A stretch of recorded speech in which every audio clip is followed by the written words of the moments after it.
Hello दोस्तों, नमस्कार। आज हम लोग देखेंगे मध्यकालीन इतिहास, जो कि इसके पहले प्राचीन इतिहास हो चुका है। वो पहली वीडियो में आपको पढ़ चुका है। यदि आप उसको नहीं देखे हैं तो जाके प्लीज़ एक बार देख लें। आज हम शुरू करेंगे मध्यकालीन इतिहास। इसे कहते हैं इंग्लिश में मेडिवल हिस्ट्री। ठीक है, आगे हम देखते हैं। यदि आप इस चैनल पर नए हैं तो प्लीज़ वीडियो को लाइक, सब्सक्राइब और शेयर करें। ठीक है, चलिए आज हम शुरू करते हैं इसको। इसका पहला इसका टॉपिक है कि अरबों का आक्रमण एवं सिंध विजय कैसे मिली थी उन लोगों को। देखें, इसको देखते हैं। अरबों का आक्रमण एवं सिंध विजय के बारे में जितनी जानकारी है, इसमें सब जानकारी को देखेंगे। ठीक है, आइए शुरू करते हैं। पहला क्या है कि चंदावर की युद्ध जो 1194 में ईस्वी में हुआ था, में राजा जयचंद मोहम्मद गोरी से पराजित हुआ। चंदावर की वर्तमान में भौगोलिक स्थिति क्या है, उसकी भौगोलिक स्थिति पूछा है। उसकी स्थिति है, ये उत्तर प्रदेश के इटावा जनपद में यमुना नदी के तट पर स्थित है। कहाँ पे है? यदि भौगोलिक स्थिति की बात करें तो जो हमारा चंदावर है, चंदावर ये कहाँ है? ये हमारा यूपी में है, उत्तर प्रदेश के इटावा जनपद में, जिला में है, और यमुना नदी के तट पर है। ठीक है, आगे देखते हैं। अगला टॉपिक, अगला आपका सवाल है कि कन्नौज पर महमूद गजनबी के आक्रमण के समय शासक था। कौन शासक था? तो वह राज्यपाल शासक था। कौन था? राज्यपाल। आगे देखते हैं। मोहम्मद बिन कासिम था कौन? यह अरब, यह कौन था? अरबी था, एक अरब का निवासी था, अरबी था। ठीक है, आगे देखते हैं। महमूद गजनवी का दरबारी इतिहासकार था कौन? वह था उत्तरी। कौन था? उत्तरी। यह हमारा महमूद गजनवी का यह इतिहासकारी था। सोमनाथ पर महमूद गजनवी के आक्रमण के समय चालुक्यों, जिसे कहते हैं सोलंकी वंश का राज गुजरात में शासक था। उस समय कौन था शासक गुजरात में? था भीम था। भीम का शासन उसमें था गुजरात में, जब सोमनाथ पर आक्रमण हुआ था।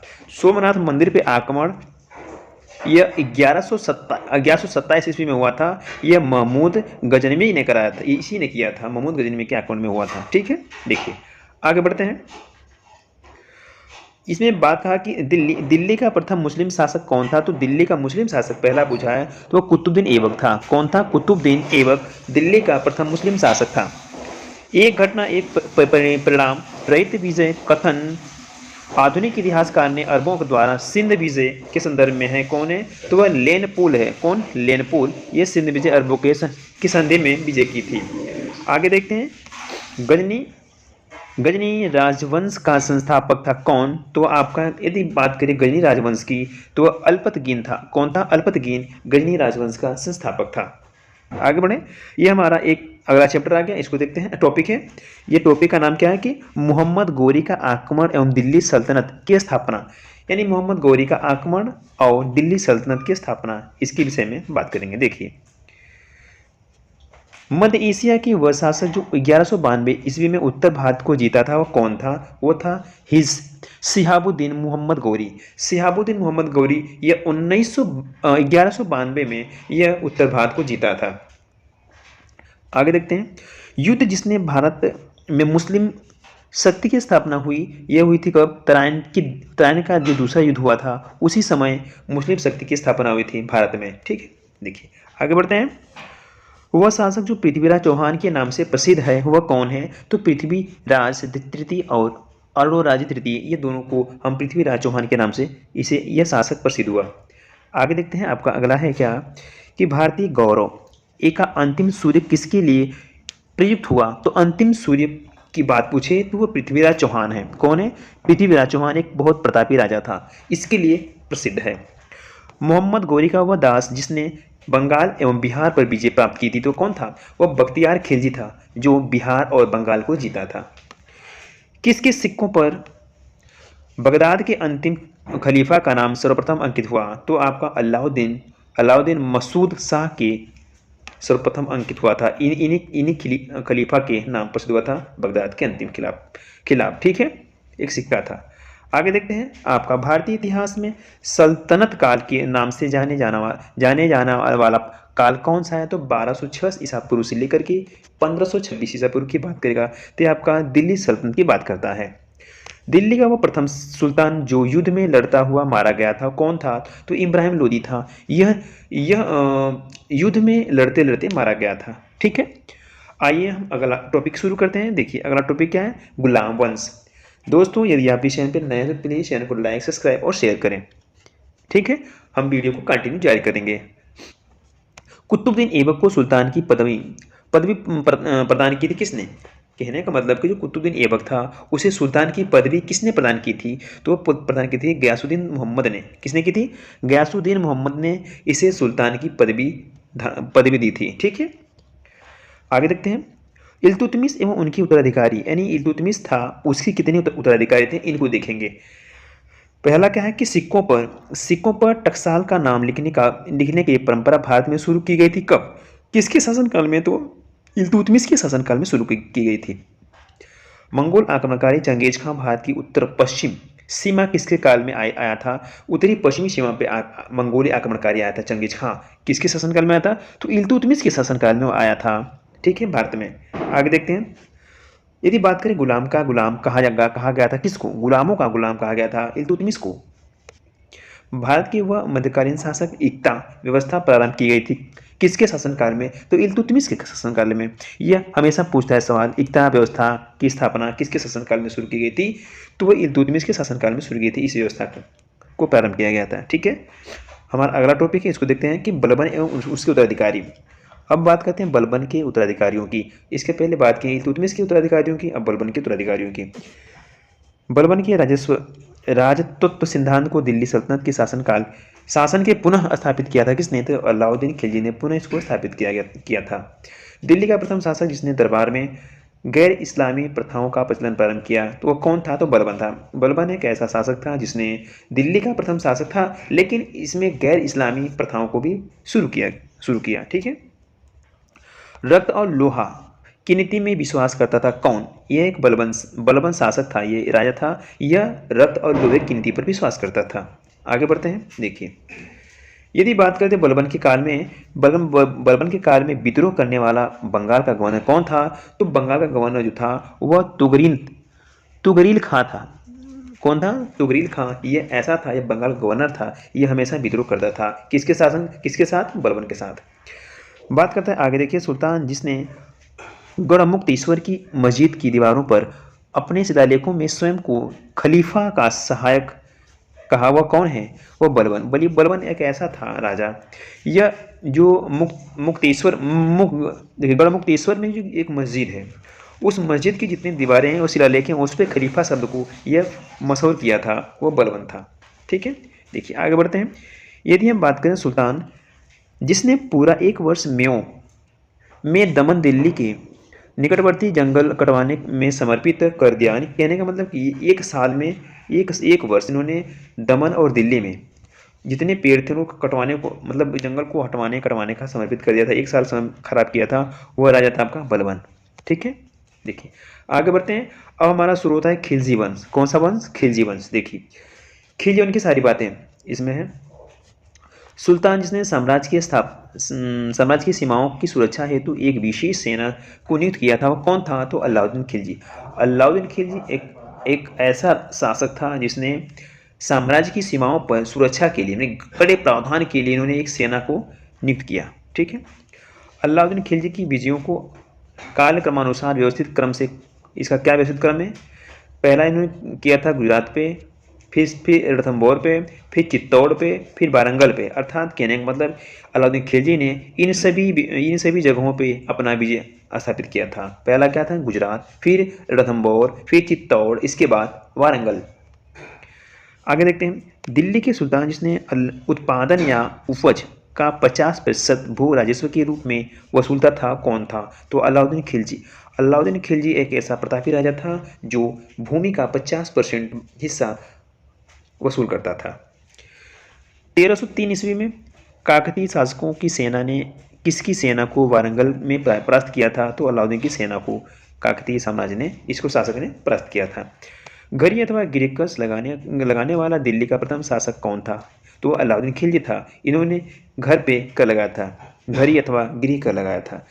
1306 ईस्वी में सन के बाद अलाउद्दीन खिलजी के समय में दिल्ली के सुल्तान तथा मंगोलों के बीच सीमा थी सिंधु सीमा। कौन सीमा थी? सिंधु सीमा, दिल्ली और सुल्तानों के बीच में। ठीक है, देखिए आगे बात करते हैं। सर के सुल्तानों के शासन काल में वह स्थान जिसे पूर्व का सिराज कहा जाता था, वह कौन सा स्थान है? तो पूर्व का सिराज कहा जाता था जौनपुर को। किसको? जौनपुर को।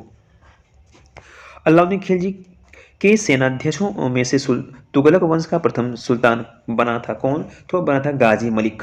गाजी मलिक को प्रथम सुल्तान बनाया गया था तुगलक वंश का। दिल्ली सल्तनत की कुलीनता प्रमुख रूप से बनी थी तुर्क से। किससे बनी थी? तुर्क से बनी थी। तो हम आगे शुरू करते हैं। आपका अगला हमारा टॉपिक है तुगलक वंश। देखिए दोस्तों, यदि आप इस चैनल पर नए हैं तो प्लीज़ चैनल को लाइक, सब्सक्राइब और शेयर करें। हम बात करते हैं दिल्ली सल्तनत के सुल्तान के शासनकाल में शाही शाही हमरों में हिंदू देवी देवताओं की पूजा होती थी। वह थे नासिरुद्दीन खुसरो और शाह। ये नसरुद्दीन खुसरो शाह ये आपका तुगलक वंश का शासक था। इसी के शासनकाल में हिंदू देवी देवताओं की पूजा होती थी। ठीक है। वह सुल्तान जिसने साम्राज्य की सीमाओं की सुरक्षा हेतु एक विशेष सेना को नियुक्त किया था वह कौन था? वह था अलाउद्दीन खिलजी। ठीक है। आगे बढ़ते हैं। अलाउद्दीन खिलजी की विजयों को कालक्रमानुसार व्यवस्थित क्रम से लिखिए, व्यवस्थित कीजिए। तो पहला इसने गुजरात को किया था, फिर इस पे विजय प्राप्त की थी। इसके बाद रणथंभौर पे, फिर चित्तौड़ पे, फिर वारंगल पे। इन्होंने भी सेम उतना ही स्टेट को अपना शासन बनाया था। देखिए आगे देखते हैं। वह राजवंश जिसके अंतर्गत विजारत का चरमोत्कर्ष हुआ था वह तुगलक था। ठीक है। भारत में सर्वप्रथम सांकेतिक मुद्रा जिसे कहते हैं टोकेन्स करेंसी का प्रचलन किया था। किसने किया था? तो मोहम्मद बिन तुगलक ने किया था।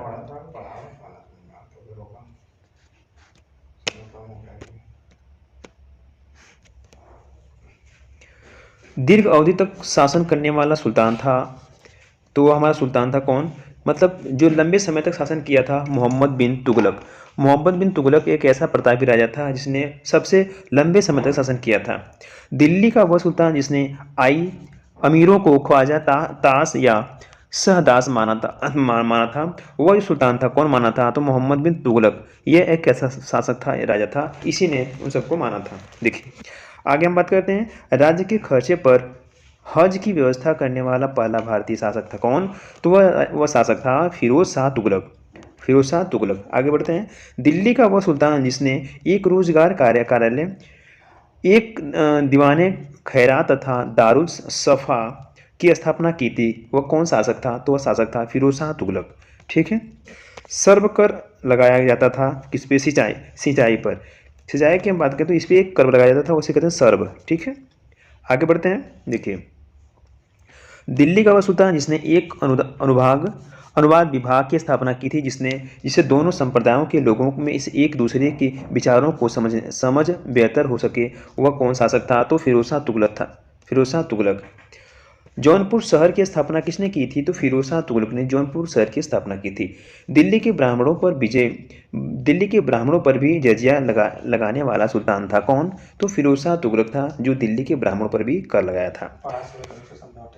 टोपरा तथा मेरठ में से 2 अशोक स्तंभ दिल्ली लाया था। किसने लाया था? तो फिरोज शाह तुगलक ने टोपरा तथा मेरठ के 2 अशोक को दिल्ली में लाया था। बेरोजगारों के सहायतार्थ दिल्ली में रोजगार कार्यालय की स्थापना की थी। किसने? तो स्थापना की थी फिरोज शाह तुगलक ने। सर्वप्रथम लोक निर्माण विभाग की स्थापना किसने की थी? तो फिरोज शाह तुगलक ने सबसे पहले लोक निर्माण विभाग की स्थापना की थी। तैमूर ने भारत पर आक्रमण किया और दिल्ली को लूटा था नसीरुद्दीन महमूद के काल में। किसके काल में? तो नसीरुद्दीन महमूद के काल में तैमूर ने दिल्ली भारत पर आक्रमण किया था। आगे देखते हैं। यदि बात करता है कि किस वंश के सुल्तानों ने सबसे अधिक समय तक देश में राज्य किया था? तो वह क्या था? तुगलक वंश के शासक। तुगलक वंश के शासकों ने सबसे ज़्यादा शासन किया था भारत में। ठीक है। देखिए अब हमारा अगला टॉपिक है सैयद वंश। सैयद एवं लोधी वंश दोनों को एक ही साथ सिमट लिया है। देखिए इन दोनों को देखते हैं। यदि बात करें कि गुलरुखी उपनाम से अपनी कविताओं की रचना की थी, किसने की थी? तो सिकंदर लोधी ने की थी गुलरुखी उपनाम से। वह मध्यकालीन शासक जिसने उद्घोषित किया था कि राजत्व की ही बंधुत्व है और तथा बंधुत्व ही राजत्व है। यह कौन शासक था? तो वह शासक था बहलोल लोदी। बहलोल लोदी एक ऐसा शासक था, यह मध्यकालीन शासक था जिसने उद्घोषित किया था कि राजस्व ही बंधुत्व है और बंधुत्व ही राजस्व है। ठीक है। आगे देखते हैं।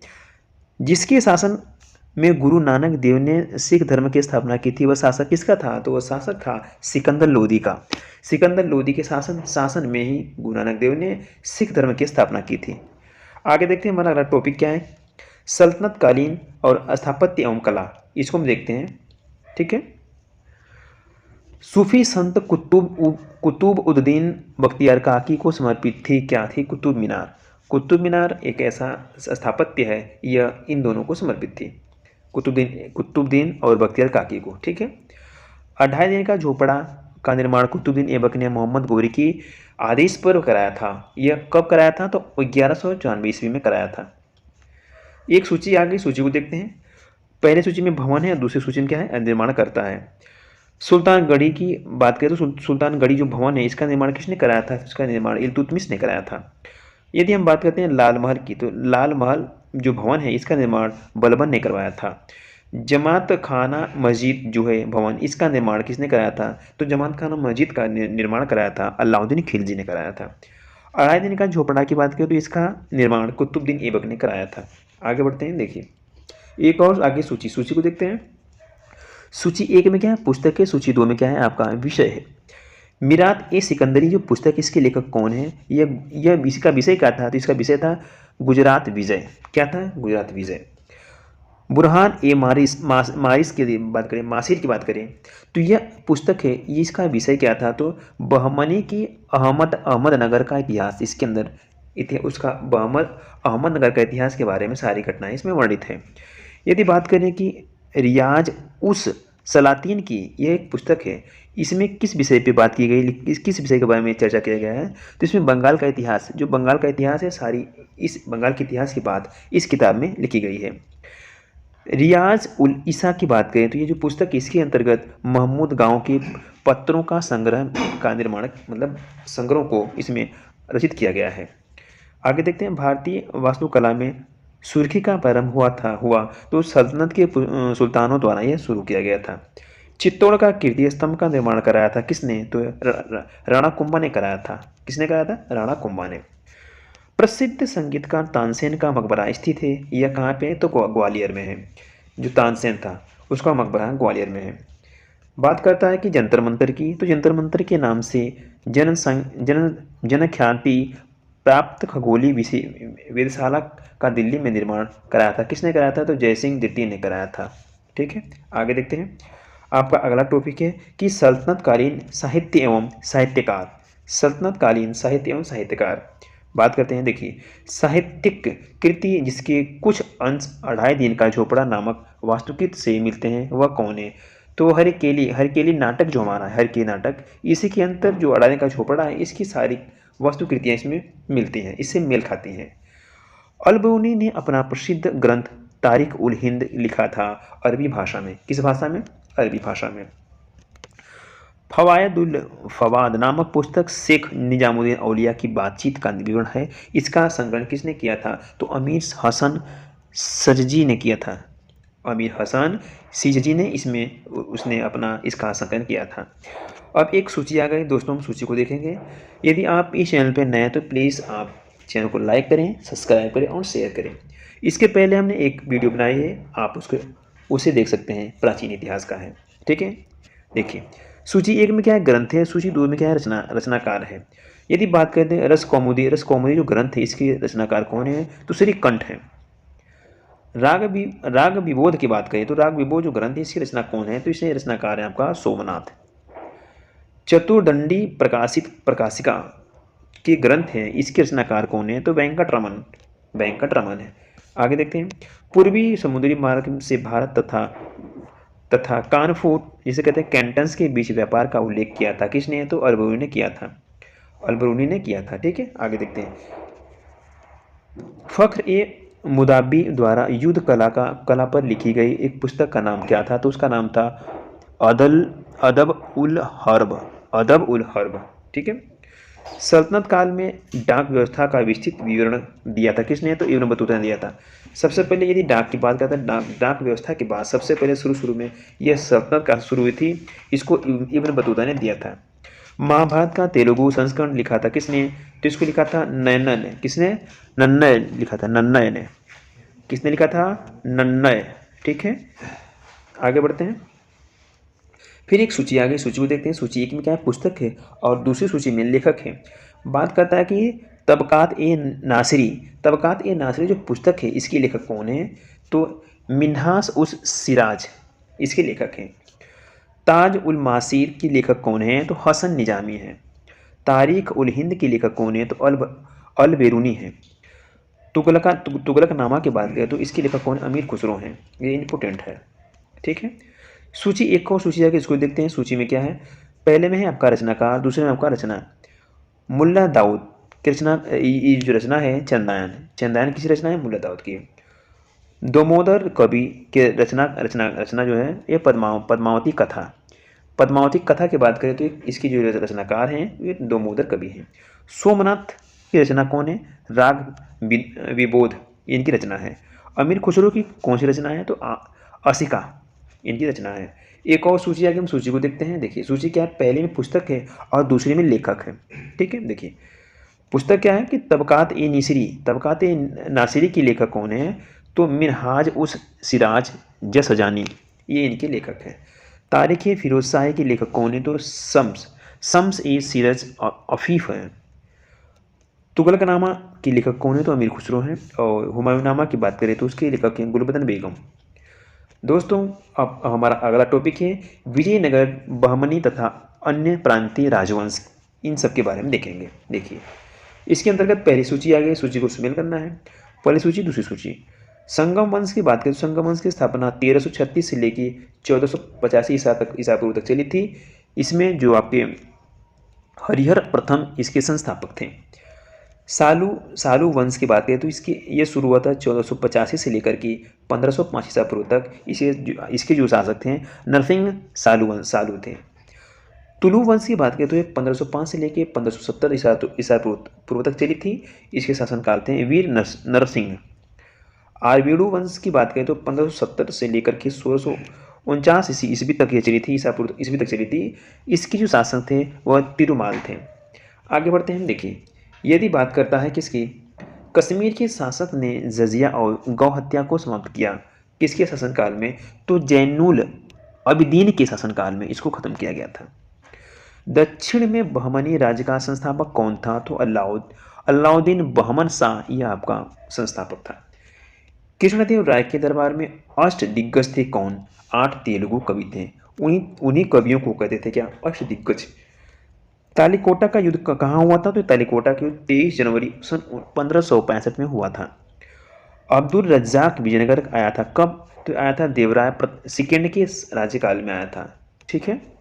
विजयनगर साम्राज्य के तमिल क्षेत्र में सबसे बड़ी प्रशासनिक इकाई कौन थी? तो कोट्टम थी, ठीक है। ये सबसे बड़ी प्रशासनिक इकाई थी कोट्टम।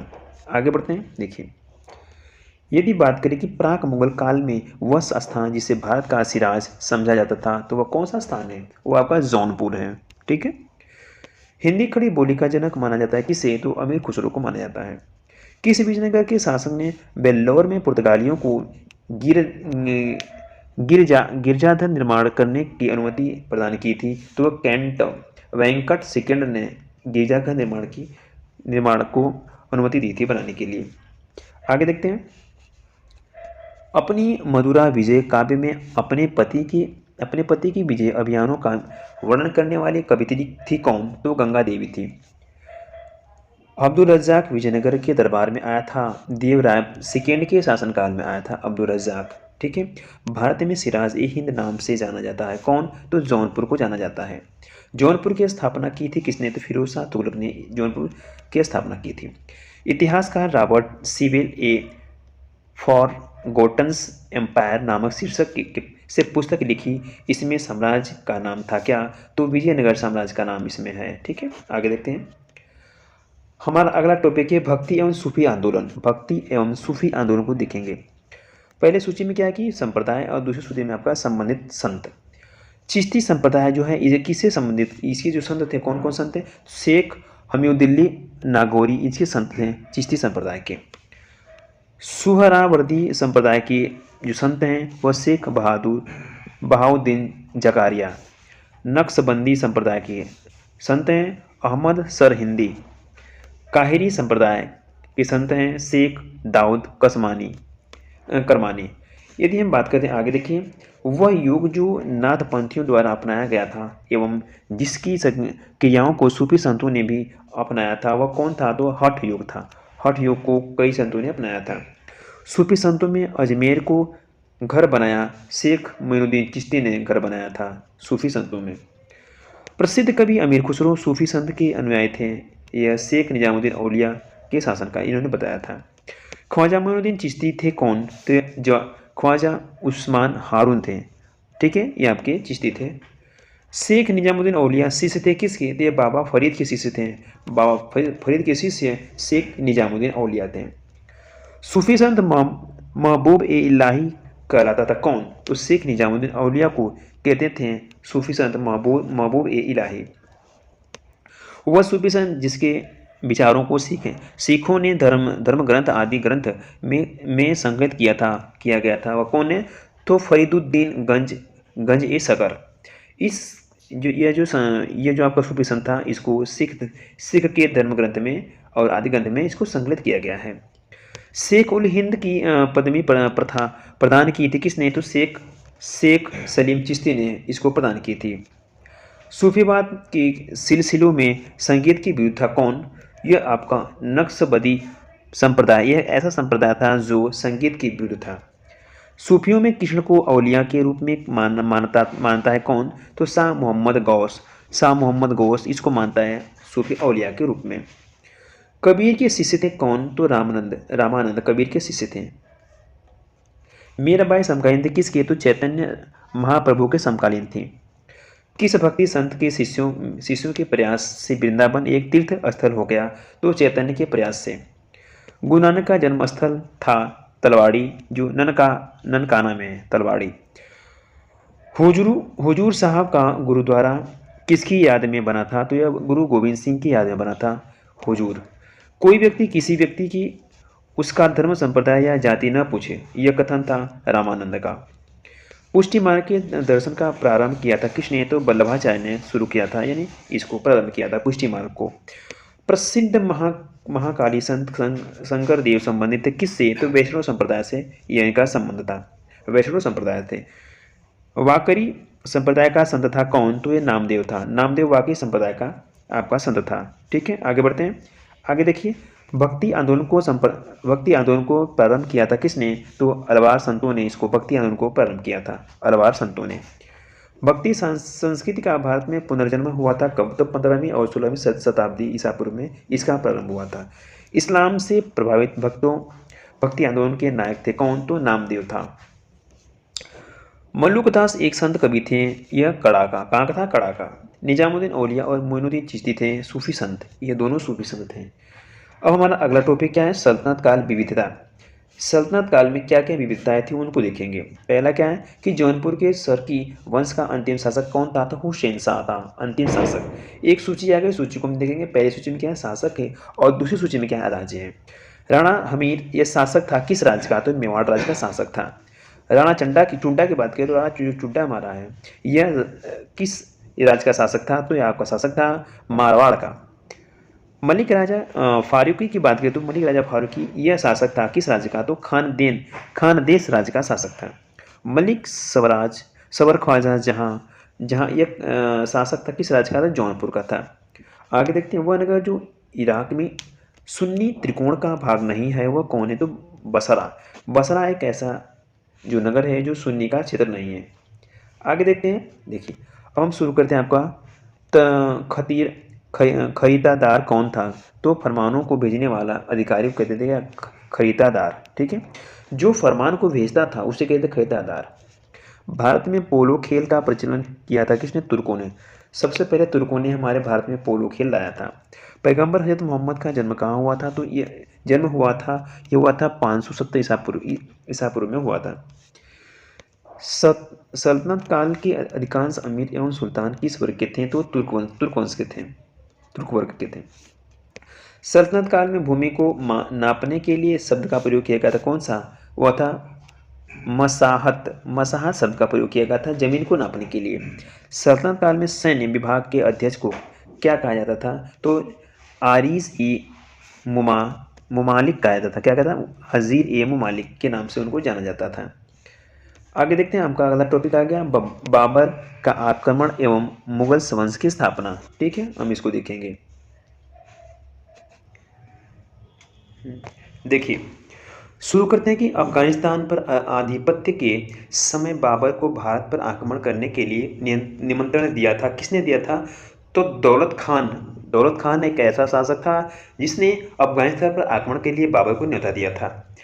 युद्ध जिसमें एक पक्ष द्वारा प्रथम बार तोपों का उपयोग किया गया था, वह कौन था? पानीपत की प्रथम लड़ाई। पानीपत के प्रथम युद्ध में तोपों का प्रयोग किया गया था। बाबर ने सर्वप्रथम बादशाह की पदवी धारण की थी। ये काबुल में, कहाँ की थी? काबुल में इन्होंने बादशाह की पदवी को धारण की थी। मेवाड़ में राजा को 1527 में खानवा के युद्ध में बाबर ने हराया था। वह था कौन? राणा सांगा। राणा सांगा ने बाबर को हरा दिया था मेवाड़ के युद्ध में, जो मेवाड़ का युद्ध हुआ था। खानवा का युद्ध 1527 में बाबर को हराया था राणा सांगा ने। बाबर को सर ए पुल के युद्ध में पराजित किया था। किसने? तो सैबानी खान ने इसको एक बार फिर पराजित किया था सर ए पुल के युद्ध में। बाबर ने बादशाह की उपाधि धारण की थी कब? तो यह धारण की थी काबुल में। ठीक है, आगे देखते हैं। अब हमारा आ गया हुमायूं एवं शेरशाह। हुमायूं और शेरशाह की हम बात करेंगे, इसको देखेंगे। देखिए, शासक जिसने हजरत ए आला आला की उपाधि धारण की थी, कौन है शासक जिसने हजरत ए आला की उपाधि धारण की थी? वह शेरशाह था। कौन था? शेरशाह। एक शानदार प्रशासनिक व्यवस्था के निर्माण में था। कौन? शेरशाह सूरी। शेरशाह सूरी एक अच्छा प्रशासक था। ठीक है, आगे देखते हैं। दिल्ली के पुराने किले के भीतर बनी मस्जिद किला एक कुहना का निर्माण किसने करवाया था? तो शेरशाह ने करवाया था कुहना का निर्माण। ठीक है, शेरशाह सूरी इकाई के आधार पर राजस्व दरों का हिसाब लगाता था। यह रई, उसे कहते थे रई। वो जो हिसाब लगाया जाता था उस हिसाब को रई के नाम से जाना जाता है। शेरशाह को अपनी वीरता से प्रभावित करने वाले जैता और कुंभा स्थान से संबंधित थे। किस स्थान से संबंधित थे? तो वो मारवाड़ स्थान से संबंधित थे। कौन? जैता और कुंभा। ठीक है, आगे बात करते हैं। मध्यकालीन भारतीय शासक पट्टा एवं कबूलियत की व्यवस्था प्रारंभ की थी। किसने? तो शेरशाह ने इसको, इन दोनों को, पट्टा और कबूलियत की व्यवस्था को शुरू की थी। आगे देखिए, शेरशाह सूरी की मृत्यु हुई, यह कालिंजर में हुई थी। कहाँ पे हुई थी? कालिंजर में शेरशाह सूरी की मृत्यु हुई थी।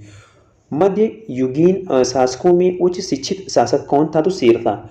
कहने का मतलब जो शेरशाह सूरी था, यह मध्ययुगीन की बात करें तो मध्ययुगीन शासकों में सबसे ज्यादा पढ़ा लिखा शेरशाह सूरी था। मात्र एक मुट्ठी बाजरे के चक्कर में मैंने अपना समाज खो दिया होता। इस कथन को आप संबंध करेंगे किससे? तो शेरशाह सूरी से। शेरशाह सूरी का एक कथन है कि मैं एक मुट्ठी बाजरे के चक्कर में मैं अपना साम्राज्य खो दिया होता। कथन किसका है? तो शेरशाह सूरी का है।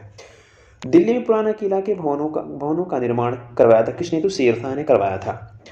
भारत में चांदी का सिक्का प्रारंभ किसने कराया था? तो शेरशाह ने कराया था चांदी के सिक्के का निर्माण। वह इतिहासकार जिसने शेरशाह सूरी को अकबर महान से भी बेहतरीन राष्ट्र निर्माता माना, वह KR कानूनगो ने यह कहा कि सबसे अच्छा, अकबर महान से भी अच्छा बेहतरीन राष्ट्र का निर्माता था शेरशाह। एक आपका यहाँ देखिए, आगे मिलान। बात करें कि चंदेरी का युद्ध हुआ था कब? तो ये हुआ था 1528 में। चौसा का युद्ध कब हुआ था? तो 1539 में हुआ था चौसा का युद्ध। कन्नौज का युद्ध की बात करें तो ये युद्ध हुआ था 1540 में। तालीकोटा का युद्ध हुआ था 1565 ईस्वी में। ठीक है, अब आपका अगला टॉपिक है अकबर। हम अकबर की सारी बातें यहाँ पे पढ़ेंगे। देखिए, मुगल बादशाह अकबर के शासनकाल में ग्रंथ का उल असमार के शीर्षक से फारसी में अनुवाद किसने किया था? तो फारसी में अनुवाद किया था रजत रंगनी। यह रजत रंगनी आपका फारसी में अनुवाद किया था। अकबर के पूर्व तानसेन को संरक्षण दिया था। किसने? तो भाटा का राजा रामचंद्र सिंह ने दिया था। किसको? तानसेन को संरक्षण दिया था, तानसेन को। ठीक है, वह व्यवस्था जो राज्य की कुलीन वर्ग के सबसे संबंधित थी एवं जिसे अकबर ने प्रारंभ किया था, वह कौन सी थी? तो मनसबदारी व्यवस्था यह अकबर ने प्रारंभ किया था। ठीक है, आगे बढ़ते हैं। देखिए, यदि बात करें भारत में मनसबदारी व्यवस्था प्रारंभ किसने की थी? तो अकबर ने इसको प्रारंभ की थी। हल्दी घाटी के युद्ध में महाराणा प्रताप की राजपूत सेना का सेनापति कौन था? तो हकीम खान सूर था। कौन था? हकीम खान सूर था। अकबर के शासनकाल में ध्रुपद गायनों में सम्मिलित थे कौन? तो तानसेन और हरिदास। तानसेन और हरिदास दोनों लोग को ध्रुपद गायन में सम्मिलित किया गया था। अकबरकालीन सैन्य व्यवस्था आधारित थी किस पे? तो ये मनसबदारी पे आधारित थी। किस पे थी? मनसबदारी पे आधारित थी। आगे देखिए, दीन ए इलाही को धर्म कहने वाला इतिहासकार कौन था? तो अब्दुल कादिर बदायूनी था। यह था इतिहासकार, यह दीन ए इलाही को धर्म कहने वाला इतिहासकार था। सम समसीता की आकृतियों और समसी देवनागरी लेख से युक्त कुछ सिक्के चलाए थे किसने? तो अकबर ने चलाए थे। अकबर द्वारा दीवान का पूर्ण रूपेण दर्जा दिया जाने वाला प्रथम व्यक्ति कौन था? तो मुजफ्फर खान तुर्बाती था। मुजफ्फर खान तुर्बाती था ये आपका। ठीक है, आगे देखते हैं। वह प्रसिद्ध जैन आचार्य जिनको अकबर ने सम्मानित किया था तो वो आपका कौन थे? तो हरिविजन सूर थे। हरिविजन सूरी या हरिविजन सूर, इनको इन्होंने सम्मानित किया था। आगे देखते हैं, आदम खां किसके द्वारा मारा गया था? आदम खां की बात करें तो आपका आदम खां मारा गया था बादशाह अकबर के शासनकाल में इन मारा गया था। वह बादशाह जिसे एक प्रबुद्ध निरंकुश कहा जा सकता है वो कौन था? तो बादशाह अकबर को कहते थे प्रबुद्ध निरंकुश। इंग्लैंड की रानी एलिजाबेथ प्रथम का समकालीन भारतीय राजा कौन था? तो बहादुर बादशाह अकबर था। ठीक है, एलिजाबेथ का प्रथम समकालीन था। अकबर की राज्यकाल में दक्षिण में वह एक प्रांत जो मुगल राज का भाग नहीं था वह कौन था? तो गोलकुंडा। गोलकुंडा एक ऐसा भाग था दक्षिण भारत का जो अकबर की समकालीन नहीं था। राजपूताना राज किसके शासन ने अकबर की संप्रभुता एवं स्वयं स्वीकार नहीं की थी? तो मेवाड़। मेवाड़ एक ऐसा शासक था जो अकबर की संप्रभुता को स्वीकार नहीं करता था, नहीं किया भी। ठीक है, अकबर ने सर्वप्रथम वैवाहिक संबंध राजपूतों के जिस गृह से स्थापित किए वह कौन था गृह था? तो आपका गृह था कछवाहों का गृह। किसका? कछवाहों का। आगे देखते हैं, अकबर ने शासनकाल में दक्कन के भू राजस्व वसूली का प्रचलित आधार था क्या? तो जब्त। वह भू राजस्व यानी जो भूमि का जो कर था उसको वसूल करता था जब्त के हिसाब से। चांदी बीबी जिसे कहते हैं चांद बीबी जो अकबर के विरुद्ध बहादुरी से लड़ी थी वह थी कौन? तो बीजापुर या बादशाहत की। वो कहाँ की थी? वो बीजापुर की थी, बादशाहत की थी। ठीक है, आगे देखते हैं, मुगलों में से अनपढ़ था कौन? तो अकबर। सबसे ज़्यादा पढ़ा लिखा कौन था? तो शेर था, सूरी था। और अनपढ़ की बात करें तो अनपढ़ था अकबर। आगे बढ़ते हैं, देखिए, भारतीय राजा जो इंग्लैंड की रानी एलिजाबेथ प्रथम का समकालीन था कौन? तो अकबर था समकालीन। एक आ गया आपका सुमेल। 1192 में तराइन का दूसरा युद्ध लड़ा गया था और 1191 में तराइन का पहला युद्ध लड़ा गया था। 1707 में लड़ा गया था औरंगजेब की मृत्यु हुई थी। लड़ा नहीं गया था, इसमें मृत्यु हुई थी। तो 1707 में औरंगजेब की मृत्यु हुई थी। 1771 में पानीपत की तीसरी लड़ाई लड़ी गई थी और 1605 में अकबर की मृत्यु हुई थी। दक्कन का वह राज्य जो अकबर द्वारा विजित किया गया था तो कौन सा? अहमदनगर अकबर द्वारा जीता गया था। आगे देखते हैं, अब आपका अगला टॉपिक आ गया जहांगीर और शाहजहां। जहांगीर एवं शाहजहां इसकी हम बात करेंगे बाप बेटों की। देखिए, शुरू करते हैं शाहजहां के शासनकाल में बुंदेल के विद्रोह का नेतृत्व किया था किसने? तो जुझार सिंह बुंदेला ने किया था। किसने किया था? जुझार सिंह बुंदेला ने। युवराज खुर्रम ने वह शाहजहां की उपाधि प्राप्त की थी कब? तो 1617 में। शाहजहां का एक नाम था खुर्रम खां की उपाधि से 1617 में मिली थी। जहांगीर ने जिसे नादिर उज जमा की पदवी प्रदान की थी वे थे कौन? तो अबुल हसन को इन्होंने नादिर उज जमा की उपाधि दी थी। वह शासक जिसने एक सिख गुरु का सर कलम करवाया वह कौन था? तो जहांगीर एक ऐसा शासक था जिसने एक सिख गुरु थे उनका सिर से अलग करवा दिया था। जहांगीर के विरुद्ध विद्रोह किया था किसने? तो खुर्रम और महाबत खां और खुसरो, ये तीनों लोगों ने विद्रोह किया था जहांगीर के विपक्ष में। जहांगीर के दरबार में ब्रिटिश शासक जेम्स प्रथम का राजदूत कौन था? तो विलियम हॉकिंस था। ब्रिटिश राजदूत के रूप में सर थॉमस रो भारत आया था। उस समय किसका शासनकाल था? तो जहांगीर का शासनकाल था। जहांगीर के शासनकाल में ब्रिटिश राजदूत सर थॉमस रो आया था भारत में। आगे बढ़ते हैं, देखिए, जहांगीर ने थॉमस रो को मिलने का अवसर दिया था तो अजमेर में जहांगीर ने किससे थॉमस रो से मिलने के लिए बुलाया था। तो वह कला जिसको जहांगीर ने संरक्षण दिया था कौन सा चित्रकला था, किस पे, तो चित्रकला पे।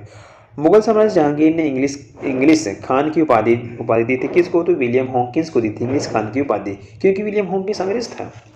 मुस्लिम साम्राज्य, मुस्लिम सम्राट जिसने तंबाकू के प्रयोग पर निषेध लगा दिया था यानी प्रतिबंध लगाया था तो जहांगीर ने प्रतिबंध लगाया था तंबाकू पे। मुगलों एवं मेवाड़ के राणा के मध्य चित्तौड़ की संधि किस शासक के शासनकाल में हस्तांतरित हुई थी, तो जहांगीर के शासनकाल में हस्तांतरित हुई थी। वह सिख गुरु जिसने विद्रोही राजकुमार खुसरो को सहायता धन और आशीर्वाद से की थी तो वो कौन था, तो गुरु अर्जुन देव को सिख गुरुओं ने इनको धन और आशीर्वाद दोनों दे करके इनकी मदद की थी। आगे देखते हैं। हाँ, नूरजहां के गुट का सदस्य नहीं था कौन नहीं था, तो जहांगीर जो था नूरजहां के गुट का सदस्य नहीं था।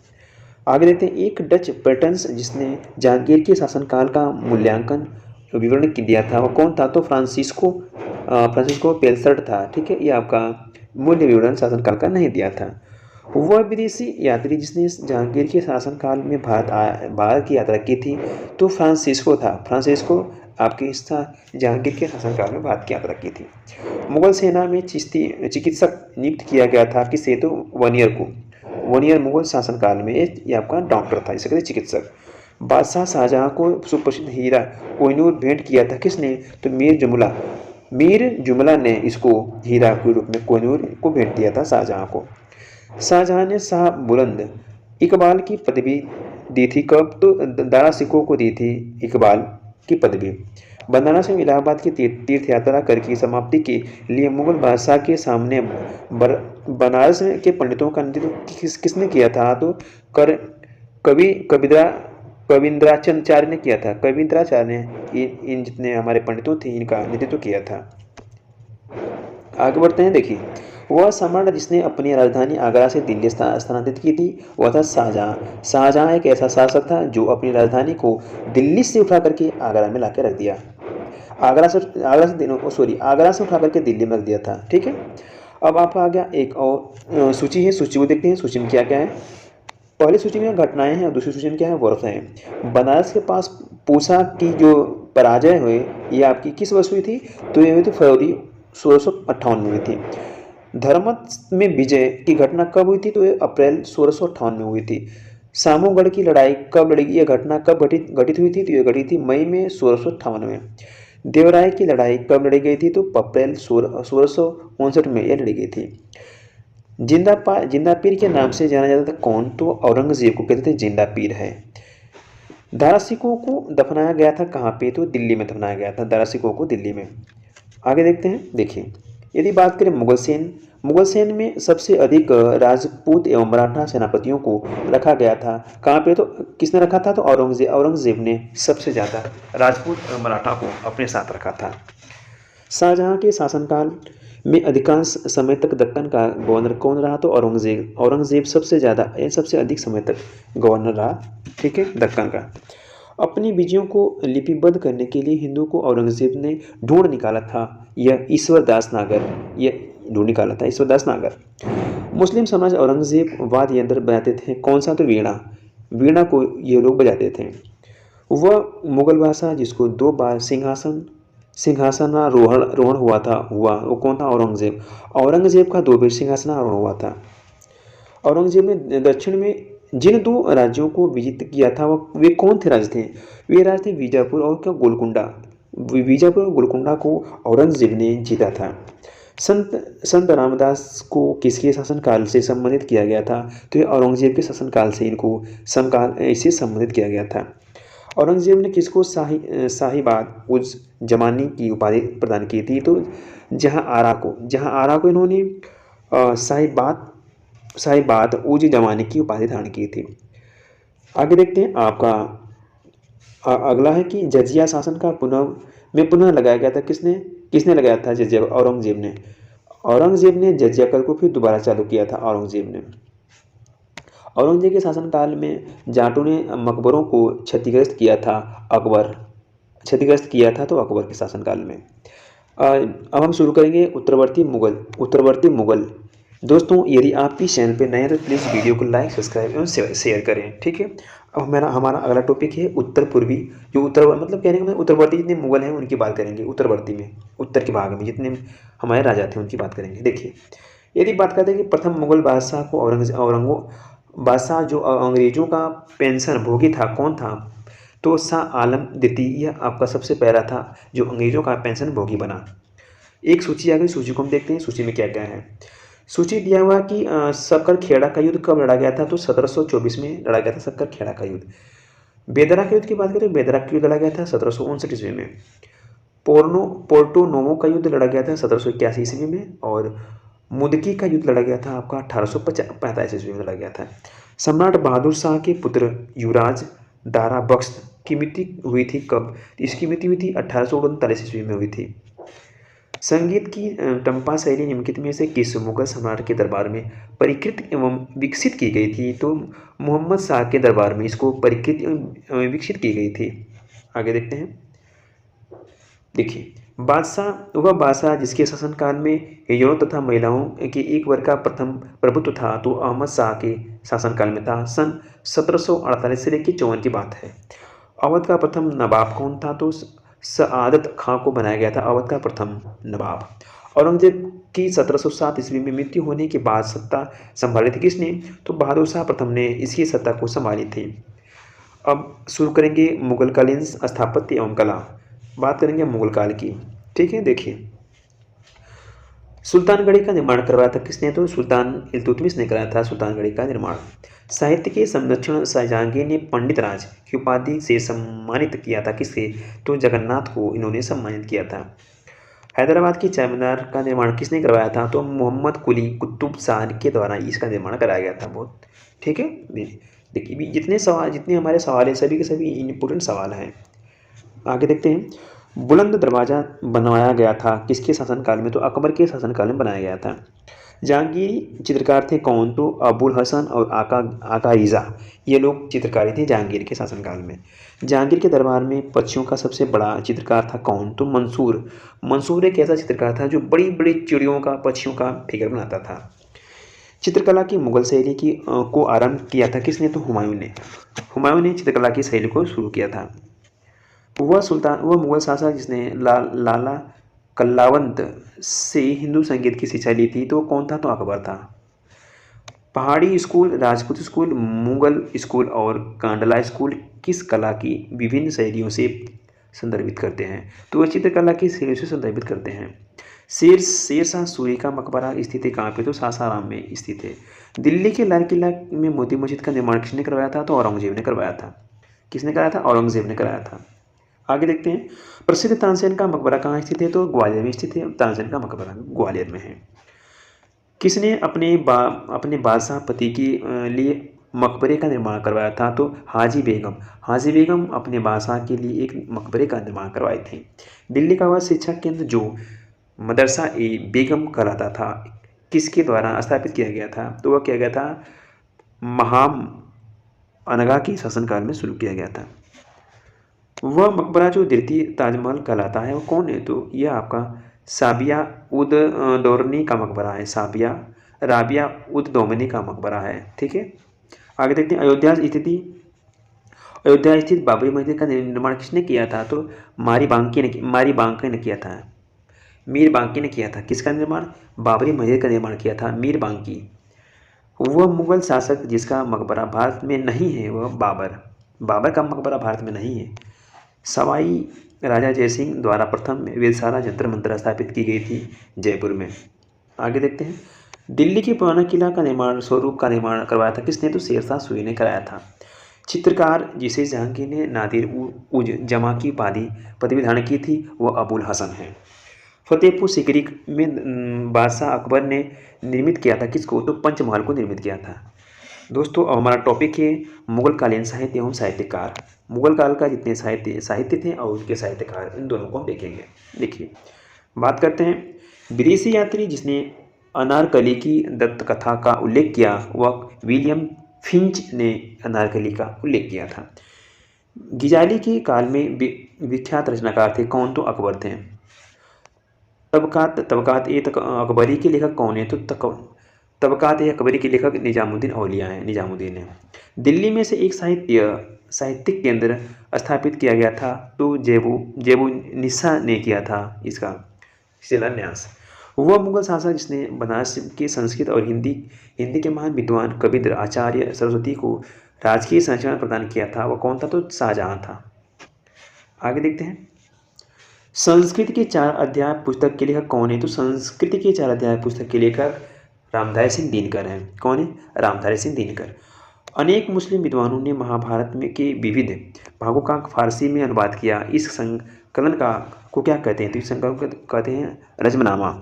कहने का मतलब कि अनेक मुस्लिम विद्वानों ने महाभारत में विविध भागों में फारसी में अनुवाद किया था। जो हमारा महाभारत था उसमें फारसी में अनुवाद किया था हमारे मुसलमान थे, भाई कुछ थे। देखो अब बात करते हैं कि वो लोग उन्हें क्या कहते हैं, उस संकलन को उसे कहते हैं रजमनामा, रजमनामा कहते हैं। आगे देखते हैं, देखिए फिर एक सूची आ गई, हम सूची को देखेंगे। सूची क्या आगे, पहली सूची में पुस्तक की बात करी गई और दूसरी सूची में लेखक की। ठीक है, देखिए दलाई ए फिरोज शाही जो पुस्तक इसके कौन लेखक हैं? तो अलाउद्दीन खालिद खान इसके लेखक हैं। मुनसत ए महरूर पुस्तक के लेखक कौन है? तो आइन उल मुल्क मुल्तानी इसके लेखक हैं। तारीख मुबारक शाही के लेखक कौन है? तो याहिया बिन अहमद सरहिंदी इसके लेखक हैं। तारीख फिरोज शाही के लेखक कौन है? तो सस्म ए सिराज अफीफ इसके लेखक हैं। फिर एक आपकी सूची मिल गई, सूची को देखते हैं सूची में क्या है। पहली सूची में आपकी है कवियत्री और दूसरी सूची में क्या है? पुस्तक है। गंगाबाई जो कवित्री इसकी पुस्तक का नाम क्या है? इनकी पुस्तक का नाम है देवी त्रिया निषेध। दयाबाई जो आपकी कवित्री इनकी जो कविता है कौन है? तो इनकी पुस्तक है विनय मालिका। सहजोबाई की पुस्तक का नाम है सहज प्रकाश। सोन कुमार का जो पुस्तक है स्वर्णबेली की कविता है। ठीक है, इंपोर्टेंट सारी की सारी पुस्तकें हैं। आगे देखते हैं, देखिए अनवार ए हुसैनी नामक ग्रंथ किसका अनुवाद है? तो पंचतंत्र का अनुवाद है। शाहजहां के शासनकाल का राजकवि था कौन? तो कलीम था। हितोपदेश का फारसी में अनुवाद किया था किसने? तो ताजुल माली ने किया था। किसने किया था? ताजुल माली ने किया था हितोपदेश का फारसी में अनुवाद। हिंदू धर्म ग्रंथों का अध्ययन करने वाला प्रथम मुस्लिम कौन था? तो दारा शिकोह था। मुगलों की सरकारी भाषा थी फारसी। क्या थी? फारसी। आगे बढ़ते हैं, एक और सूची मिलती, सूची को देखते हैं। पहली सूची, दूसरी सूची। हसन निजामी या नुस्ख ये दिलखुशा, ये हसन निजामी की ये आपकी इनकी कृति है। खोंदामीर की जो कृति है आपकी हुमायूं नामा है। कौन है? हुमायूं नामा। मोहम्मद कासिम आलमगीर नामा है इनकी। कौन सी कृति है? आलमगीर नामा। भीमसेन की बात करते हैं, भीमसेन का आपका ताजुल मारिस। ठीक है, तारुज मारिस में इसमें जो सही कथन है आपका, इसमें जो option number C Mohammed Qasim जो है आपका, इसकी जो पुस्तक है उसका नाम था आलमगीर नामा। ये आपका सही है, ऑप्शन नंबर सी इसका सही है ये आपका। ठीक है, आगे देखते हैं। अब बाकी ये सब गलत है, ये आपका 3 तो गलत हो गया। आगे देखते हैं, टॉपिक है आपका। टॉपिक देखते हैं कि शिवाजी और मराठा साम्राज्य। शिवाजी और मराठा साम्राज्य की बात करते हैं। 1761 में पानीपत की दूसरी लड़ाई लड़ी गई थी। इसका शेष किसने जो इसका द्वितीय युद्ध में भाग लिया था, किसने लिया था? तो मराठाओं ने भाग लिया था। ठीक है, एक फिर आपका आ गया सूची, इसको देखते हैं कि दिए गए पेशवाओं में के शासनकाल का सही कालानुक्रम क्या था। तो बालाजी विश्वनाथ का जो कार्यक्रम था, जो शासन कार्यक्रम था, वो 1713 से लेकर 1720 तक चला था। बाजीराव प्रथम की बात करें तो इनका जो शासनकाल था 1720 से लेकर 1740 तक चला। माधवराव प्रथम का बात करें तो इसका जो शासनकाल था 1761 से लेकर 1772 तक चला था। नारायण राव की बात करें तो ये 772 से लेके 1772 से लेकर के 1773 तक चला था। ठीक है, मुगल साम्राज्य के पतन के बाद सबसे शक्तिशाली देशज शक्ति के रूप में उभरे तो कौन? तो मराठा उभरे थे। मराठा उसके बाद उभर गए थे। आगे देखते हैं, छत्रपति शिवाजी की से संबंधित घटनाओं का कालानुक्रम सही क्रम में है। पहले क्या था? फिर चाकन के किले पर विजय, सबसे पहले उन्होंने चाकन के किले पर विजय किया। फिर मुगलों से मतभेद का प्रारंभ हुआ। फिर तीसरे में क्या है कि अफजल खां का प्रकरण हुआ। चौथे में सूरत पर आक्रमण तथा लूटना, इन्होंने चौथे में जाके सूरत पर आक्रमण किया और सूरत को लूट लिया शिवाजी छत्रपति। आगे बढ़ते हैं। छत्रपति शिवाजी के राज्य में प्रचलित रजत मुद्रा नहीं थी, कौन थी? तो रुपया। रुपया शिवाजी के समय में नहीं था। आगरा को जिसने राजधानी बनाया वह शासक कौन था? तो सिकंदर लोदी। सिकंदर लोदी ने आगरा को राजधानी बनाया था। सुरक्षा के लिए मराठों के राजस्व के दावों को जाना जाता है चौथ नाम से। किस नाम से? चौथ। शिवाजी के साम्राज्य की राजधानी स्थापित हुई थी रायगढ़ में। कहाँ पे? रायगढ़ में। आगे देखते हैं। मराठा देवियों में जिसने 1700 ईस्वी से आगे मुगल साम्राज्य के विरुद्ध संघर्ष का नेतृत्व किया वह कौन था? ताराबाई। कौन सी महिला? ताराबाई। आगे देखते हैं। शिवाजी का उत्तराधिकारी जिसे औरंगजेब ने ईमानदार की उपाधि दी थी तो ताराबाई थी। कौन? ताराबाई। आगे देखते हैं। किसके समय में मराठा राजा नाचिर हो गया और पेशवा वास्तविक शासक? तो वह बाजीराव के समय में ये सारी बातें कही गई थी। शिवाजी ने मुगलों को किस युद्ध में हराया था? तो शिवाजी ने सलाहार के युद्ध में सभी मुगलों को हराया था। शिवाजी के समय सरनोबात का पद संबंध था किससे? तो सैन्य प्रकाशन से इसका संबंध था। एक सूची आ गई, सूची को हम देखते हैं। सूची क्या है? पद्मनी की बात करें तो पद्मनी आपकी व्यक्तित्व थी, इसका पद्मनी का कार्यक्रम क्या था? तो 1303 है। दुर्गावती की बात करें तो दुर्गावती का कार्यक्रम क्या है? 1524 से लेकर 1564 तक है। ताराबाई का कार्यक्रम क्या था? 1675 से लेकर 1661 तक चला है। अहिल्याबाई की बात करें तो 1725 से लेकर 1795 तक इसका कार्यक्रम चला है। वर्ष 1802 में पेशवा ने बसई की अप्रतिष्ठा सहायक संधि का पर हस्ताक्षर किए थे तो इंदौर के होलकर से पराजय इसके बाद इन्होंने इसको हस्ताक्षर किया। अब हमारा अगला टॉपिक है मुगल विविध। मुगल काल का विविध सारे क्वेश्चन देखेंगे, ठीक है। देखिए, बात करता है पहला कि मुगल काल में देह का तात्पर्य था किससे? तो गांव से था। किससे था? गांव से। सर्वप्रथम हिंदुस्तान शब्द का उल्लेख राजवंश के अभिलेखों में हुआ, वह ससैनिक से हुआ था। किससे? ससैनियन से हुआ था। फ्रांसीसी यात्री जिसने काशी को भारत का एथेंस कहा था वह कौन था? तो वर्नियर था। वर्नियर। फिर एक सूची आ गई, सूची को हम देखेंगे। पहली सूची में आपका बादशाह, दूसरे में क्या है? दीवान। अकबर का जो बादशाह था इसका दीवान मुजफ्फर खान था। जहांगीर का दीवान था गियास बेग, इतमाद उद्दौला, ठीक है। शाहजहाँ की बात करें तो शाहजहाँ का जो दीवान था सादुल्ला खान था। औरंगजेब का दीवान असद खान, ठीक है। मूल रूप से एक सैनिक राज्य था कौन? तो मुगल साम्राज्य था सैनिक राज्य। आगे देखते हैं। फिर एक सूची आ गई, सूची को देखेंगे। सूची में कहा है कि विदेशी यात्रियों को उनके भारत आने का सही कार्यक्रम क्या है? तो यदि बात करें रॉल्फ चीफ की तो रॉल्फ चीफ आया था 1583 ईसा पूर्व में, ईस्वी में आया था। विलियम हॉकिंस आया था 1608 ईस्वी में आया था। और निकोलस डाउंटन्स आया था 1613 ईस्वी में। सर थॉमस रोड आया था 1614 ईस्वी में आया था। जौनपुर राज्य का अंतिम शासक कौन था? तो हुसैन शाह अंतिम शासक था जौनपुर का। मुगल प्रशासनिक शब्दावली में माल प्रतिनिधित्व करता था कौन? तो भू राजस्व करता था। भू राजस्व के ऊपर सारी जिम्मेदारी थी वही अपना करता था। देखिए, बंदा बहादुर का मूल नाम क्या था? तो इसका मूल नाम था लक्ष्मण देव था। लक्ष्मण देव। बेगम समरू ने एक अति प्रसिद्ध चर्चा का निर्माण करवाया था। कब? तो सरधना में करवाया था एक चर्चा का। मुगल काल में दरबारी भाषा कौन थी? तो फारसी थी। मुगल काल के जो दरबारी थे उनकी दरबारी भाषा फारसी थी। रुहेला सरदार अहमद शाह अब्दाली का विश्वा पात्र था कौन? तो नजीम खान था उसका विश्वा पात्र। गैसुद्दीन हैदर के काल में लिखी गई पुस्तक होम कुलजुम है क्या? प्रशासनिक सुधारों की पुस्तक है। सुजाउद्दौला का मकबरा स्थित है कहाँ पे? तो लखनऊ में है। सुजाउद्दौला का मकबरा लखनऊ में स्थित है। दक्षिण भारत के पोलीगार थे कौन? तो क्षेत्रीय प्रशासकीय और सैन्य नियंत्रक इन लोगों को कहते थे पोलीगार। होयसलों की प्राचीनतम राजधानी द्वारा समुद्र का वर्तमान नाम क्या था? तो हेलवीड था। क्या नाम था? हेलवीड। आगे देखते हैं। यदि हम बात करें पंजाब में अमृतसर नगर को स्थापित किया था, किसने स्थापित किया था? तो गुरु रामदास ने। हमारे गुरु रामदास जी हैं, ये अमृतसर नगर की स्थापना की थी पंजाब में। आगे देखते हैं। आगे हम बढ़ते हैं। देखिए, दफ्तार बंदांस कहलाते थे कौन? तो उलेमा। उलेमा को दफ्तार बंदानी कहते थे। मुगल शासक में तांबे कासिका सिक्का कहलाता था क्या? तो दाम। मुगलों ने नवरोज का त्यौहार त्यौहार लिया था पारसियों के द्वारा। किसके द्वारा? पारसियों के द्वारा मुगलों ने नवरोज त्यौहार को शुरू किया था।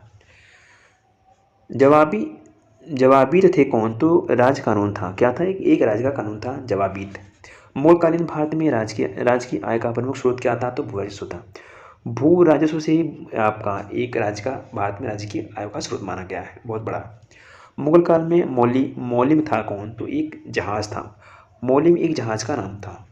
हैदराबाद के स्वतंत्र राज्य का संस्थापक कौन था? तो चीन किचिल था। किचिल खां था। कौन? चीन किचिल खां को बनाया गया। देखिए, भारत का वह स्थान जहाँ पर पुर्तगालियों ने प्रथम दुर्ग का निर्माण किया था, किस कौन था वह स्थान?